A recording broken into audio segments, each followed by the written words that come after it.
For over 1,000 years, the Central European country of the Czech Republic had a thriving Jewish population of over 350,000 people. Hello, I'm Nancy Pearlman. On this edition of ECONEWS, we visit Prague and Trebiš to see how the Czech nation preserves places of Jewish heritage. Stay with us.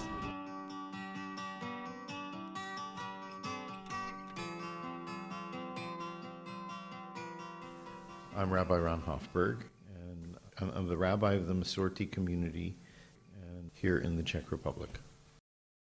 So Jews first arrived here in the years 904 and 906. It's documented because they were forced to pay a special tax to cross Austria. So we have the documentation. That was paid by Persian Jewish travelers seeking new places and new routes. Life was getting more difficult in Persia for various reasons. They were seeking new outlets. We were trading to the east of the Silk Road already for centuries, before the 900s.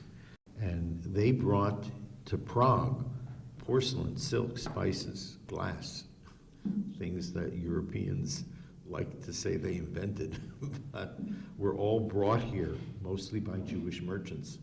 And they were well received by the local kings and given permission to trade here. 1300s, you had large numbers of Jews immigrating in, mostly as merchants, and settling in small towns, creating river trade all over what is the Czech lands today.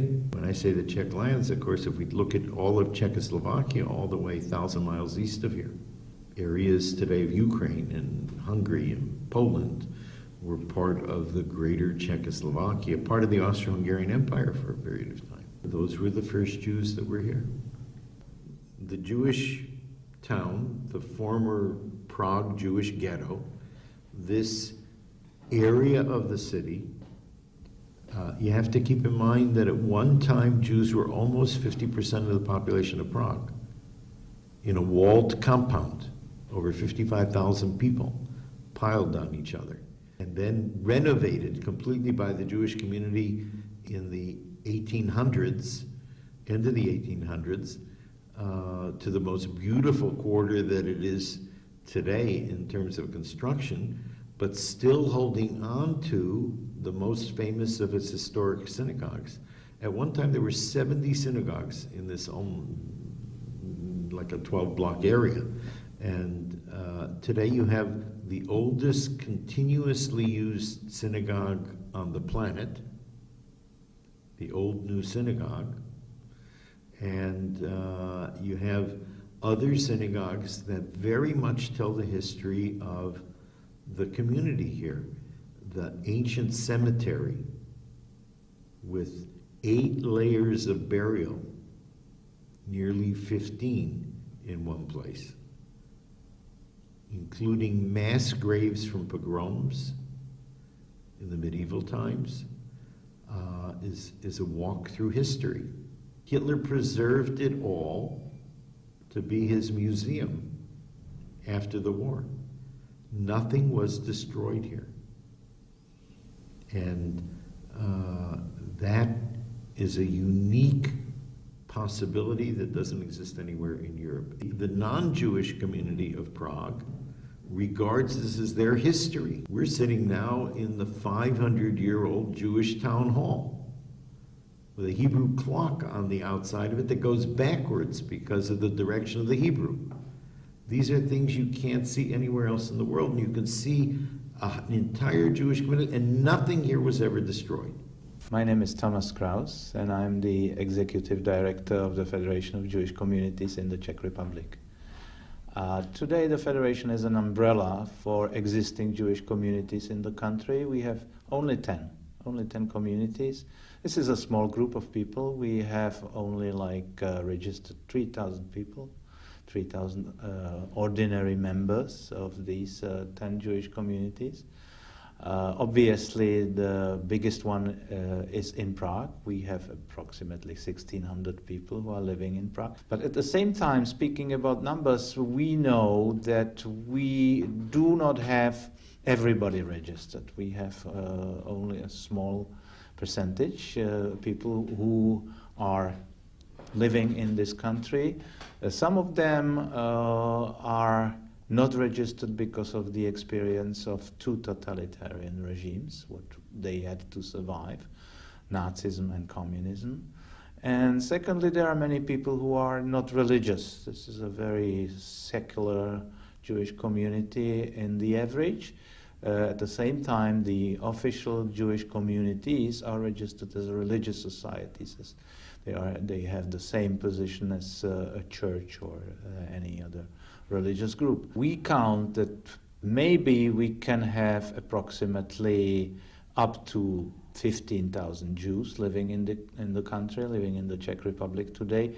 And in addition, we have many foreigners. We have many expats, Americans, we have some Israelis, we have some people who are moving in from all around Europe, Western Europe, but also obviously Eastern Europe. Today, when we are witnessing the refugee crisis, for us this is nothing new. Obviously in these numbers it is new, but the phenomenon as such is something what we have been doing since the 90s, because we were trying to be attractive for some Jews who were also facing very difficult times in conflicts, especially in the Balkans. What is our biggest challenge in these communities is the Jewish heritage, because we have inherited approximately 350 cemeteries in the country, in places where there is no Jewish community.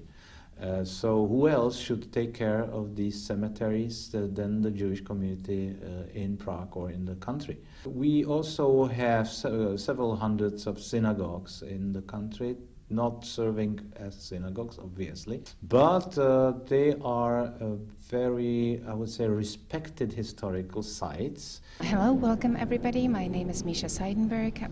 I'm the curator of visual arts for the Jewish Museum in Prague, to which I most sincerely welcome you all. It is one of the oldest institutions of its kind. It was founded in 1906, actually the third oldest Jewish museum in Europe after Vienna and Frankfurt, and it's a house of an excellent collection that comprises 40,000 objects and 100,000 books, most of which were collected during the most tragic period during the Second World War between 1940 and 1945.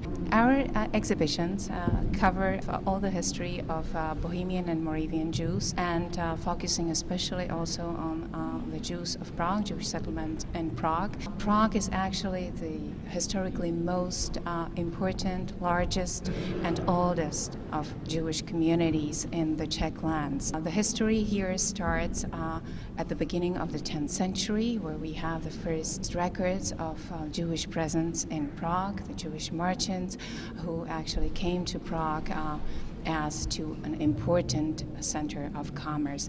And we go all the way to the tragic history of the Shoah and beyond. The second part of our exhibitions is dedicated to Jewish customs and traditions. The Jewish Museum in Prague is actually not very traditional museum in a sense of your viewers may recall of a concept of a museum.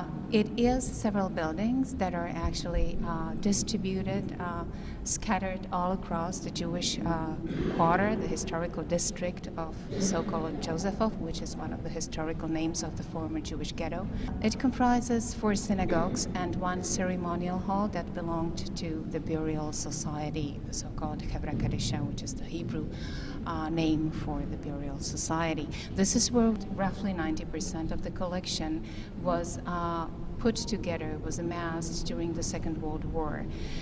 That means as the property of the abolished Jewish communities and congregations and associations from all over the so-called protectorate. That means Bohemia and Moravia. There is a small fraction of individual property that was also confiscated during the Second World War, and on which we perform ongoing provenance research. And we are also, and that is to emphasize, we're also restituting. It's an ongoing, unfinished process. We're also restituting a lot of things, a lot of objects that we find, especially in the visual arts collection, back to the original owners. To date, we restituted, we returned physically nearly 300 objects. We find ourselves in, as I call it, the most beautiful of all Prague synagogues, and it really shows on the interior decorations. This is why we call it the Spanish synagogue. The Spanish synagogue, it's called not because there would be any affinity whatsoever to any Sephardic congregation. In fact, there was no Sephardic congregation in Prague throughout the entire history. Because of the style, which is a very significant style, the so-called Moorish style, inspired by the Iberian architecture. So this is why we also have, and this is right behind me, the organ, which is very untypical for a traditional Orthodox synagogue. And in fact, you can't see it in other synagogues here in Prague. So this is the only synagogue that has a functioning organ. The building itself was finished in 1868, but the interior decorations are from the 1880s. There were definitely more synagogues than even you can see today when you're walking streets of the former Jewish ghetto. Some of the synagogue buildings, now I mean the freestanding synagogue buildings, were torn down during what we call the urban renewal. That was by the end of the 19th century. Some of the synagogues, or I would say more appropriately prayer rooms, were abolished throughout the time. Many of the synagogues also started as private synagogues, as family synagogues. This is, for instance, the case of the Pinkas Synagogue, which is today part of the Jewish Museum, and it's the Holocaust Memorial with all the names written on the walls. I think it's a unique experience. I think the Jewish Museum of Prague has a unique setting. As I said, we have historical buildings, but also there is the space between those buildings. There is the Old Jewish Cemetery, which is world famous. There is the Old New Synagogue, which is the oldest functioning synagogue in Europe, when you consider the fact that it was built by the end of the 13th century. It's a Gothic, a real Gothic synagogue. This is something you can't see anywhere else in the world. The Clausen Synagogue is an excellent example of Baroque architecture. It was built in the 18th century and was the biggest synagogue in Prague, and also served as a yeshiva, a rabbinical school. We are now walking in the very center of the so-called Jewish Quarter. It is colloquially known as the Jewish Quarter, although it is in fact not the real Jewish Quarter anymore, although some of the historic buildings dating back to the time when there was a Jewish ghetto here in medieval times are preserved here. Vast majority of the original buildings of the ghetto times were pulled down during one of the greatest urban redevelopments that started in the 90s of 19th century and continued all the way until the First World War broke out, meaning that most of the buildings that we can see around us here were built at that time on the site of the former Jewish Quarter. Basically the whole area was completely remodeled. The streets were widened, some streets ceased to exist, and all of these new historic in quotes, new historic buildings were built. The only several buildings that are left from the original ghetto times is the Old New Synagogue, the Jewish Town Hall, the Meisel Synagogue, the Pinkas Synagogue. This historic Jewish cemetery had its first burial in 1439. They discontinued in the 1790s. One of the ancestors of our guide is buried here. Yiddish was never really spoken here. Yiddish is a more of a language of rural Jews. If we look at it historically, since early medieval times, Jews in the area of what is now the Czech Republic, they always, if we simplify, they mostly lived in cities. And in cities there were, because we are on a borderline of two ethnographic groups, which is the German-speaking and the Slavic-speaking. There were two main languages historically here, which was Czech, obviously, because Prague was the capital of not only one of the most powerful kingdoms, the Bohemian Kingdom, but also at a certain time during the reign of Charles IV and his sons, Prague was also the capital of the Holy Roman Empire. So therefore we could say that Prague was the center of the then known world. Two languages were spoken here, and that was Czech, of course, and German. Nancy, I have really enjoyed showing you around. I am very happy that you came here and that you're doing this documentary, and I would like to say hi to everybody in the United States, and please don't be afraid, come here. Prague has so much to offer and the Jewish community has so much to offer, and we'll be very happy to have you here. Good morning, Shalom Uvracha. My name is Daniel. I'm from the Jewish community of Prague. Jewish community that has 1,000 years history back. Now the community is small in numbers, but it's maybe 1,500 people, maybe more. No one knows exactly, but there are much more Jewish people in Prague that are not connected to the Jewish community. I work for the Lauder School as a Judaism teacher. I work as a cantor for the Federation of Jewish Communities. It started in 1990 with a number of 800 members, and I do my best to be part of the future of the Jewish community. Many Israelis come to Prague to look for their roots or traces of their family history. Also, many people in the United States have their roots in Czech Republic or Czechoslovakia or former Austro-Hungary. The reactions of the tourists seeing me, I'm more old-fashioned than it's common. Maybe I'm like kind of modern Orthodox, but I'm not modern. I'm old school, old-fashioned. So it's maybe visible that I am Jewish, and most of the tourists, they use me as kind of advertisement, because they come to ask me, do you know where the kosher restaurant Dinitz is, and do you know where the kosher restaurant King Solomon is, and is it really kosher, and is it mehadrin, and so on and so on. Broche und Hatzloche means blessing and success. My name is Judith Matyášová. I work for a main Czech newspapers called Lidové noviny. I worked there 13 years, and my main focus are stories of Czechs abroad who left or immigrated during past century. Most of these stories are stories of Jewish children and teenagers. 5 years ago I started my own project called Sophie's Choice Czech Way. It's inspired by the famous book and film William Styron. This is the portrait of Helena. I wrote her story. She was a Jewish girl from Czechoslovakia, and she was deported in 1942 to Poland, where she died with her parents and siblings. I wrote this article about Helena to our newspapers, and I wrote there that no one from Helena's family survived. And then, 3 days after my article was published, this lady called. She said, "My name is Susanna, and Helena was my cousin." Yeah, so. And I started research about Susanna, about the story of Susanna and her friends.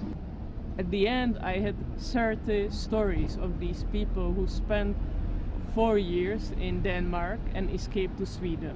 So I published all these stories, and also I found foster families, and I reunited them with these children.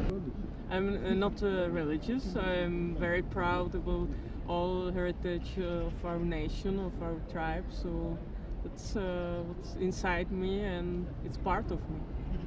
there's such an important relationship between this country and Israel today, which is historical, goes all the way back to the founding of the state, and even before that, Thomas Garrick Masaryk, the first president here, sneaks himself into Palestine to support the establishment of a Jewish state when the British won't allow him to go. There's a strong connection between the Czechs and Jews. All the planes of Israel's First Air Force came from the Czechs. They made the guns and ammunition that were used in the War of Independence, smuggled past the British in Czech diplomatic pouches. I never understood the depth of it.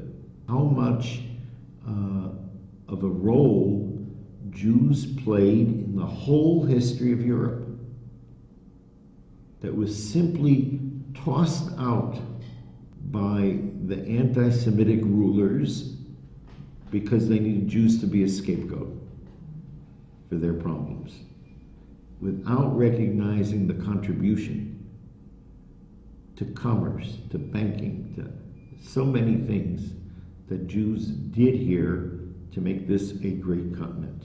I've never heard of anybody having a problem here with anti-Semitism. The Jewish quarter in the town of Trebish is easily walkable, even in the rain. It's between a river and the hillside.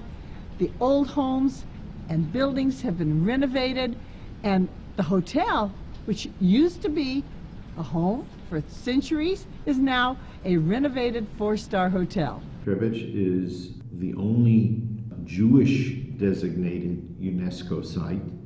Cities like Prague or Jerusalem are historic in every group and religion. Trebish, in addition to the St. Procopius Basilica, one of the oldest Roman Catholic churches north of the Alps, the city of Trebish itself, the history of it goes back to the 1300s, and the Jews were immediately put in ghettos. And the Trebish ghetto is the last standing Jewish medieval ghetto. I'm not talking about Nazi ghettos. That's a use of the word, but a different story. We're talking about medieval Jewish ghetto. This was the incubator of Jewish life for hundreds and hundreds of years in Europe, and they're all gone because they were the old centers of the cities. And old centers of cities disappear as the cities tear down and rebuild. Here in the Jewish quarter, there were 2 synagogues. We're in the rear synagogue, built in the 1660s. And yet, by the 1900s, there weren't enough Jews in the community to support both, so it became unused. But in 2011, the government reconstructed it, and it is now a museum. This is one of the 4 mikvahs in the community. It's natural spring water. The women would go to one of these mikvahs for the ritual bathing every month. And the Jews were wedged between the river and the mountain, suffering all the time from the flooding, but having a good place to live. And uniquely, they had a good relationship with the non-Jewish community in the town, because one of the main businesses of the town, putting to work a lot of people in the town, was the leather business owned by Jews. So in many other places in Europe, you talk about the Jews waiting for the gates of the ghetto to open in the morning to go out and work, and then running back before sunset when the gates of the ghetto were locked. And in Trebish, it was the non-Jewish community waiting at the gates of the ghetto to come in and go to work in the Subac leather factory. There was such a good relationship there that the Jewish population lasted there very strongly, built a second synagogue. There are 2 synagogues there today that can be visited, homes from the 15th, 16th, 1700s. It's really that romantic Eastern Europe of the narrow lanes and archways, specific Jewish architecture that you only see in the Jewish ghettos in order to put lots of people into limited spaces, because they were never given more space. As the families grew, they had to make the houses bigger. They had to lose the grounds around the house and turn them into more rooms. They had to invent ways of extending second floors over first floors, creating dark passages underneath the buildings and whatnot. It's quite interesting when you see it, but it's all due to the history that was there and the Jewish community's good relationship, not with the ruling parties, but with the townspeople, who were their equals in many ways. In the period of the communism, when the communist government wanted to tear down the ghetto and build their high-rise apartments in the center of the city, which was so important to them, the people of the town stopped it. They wanted to preserve the ghetto. Romantically, some people there say because they were hoping the Jews would come back. But after the end of communism, they formed a commission, reconstructed the ghetto, all non-Jews. It has a Jewish festival in the summer of art and music and dance. I've been there, others have been there for memorial services, remembering the people of the town who died in the Holocaust, and sometimes the person coming from the Prague Jewish community to do the Jewish prayers is the only Jew in the room.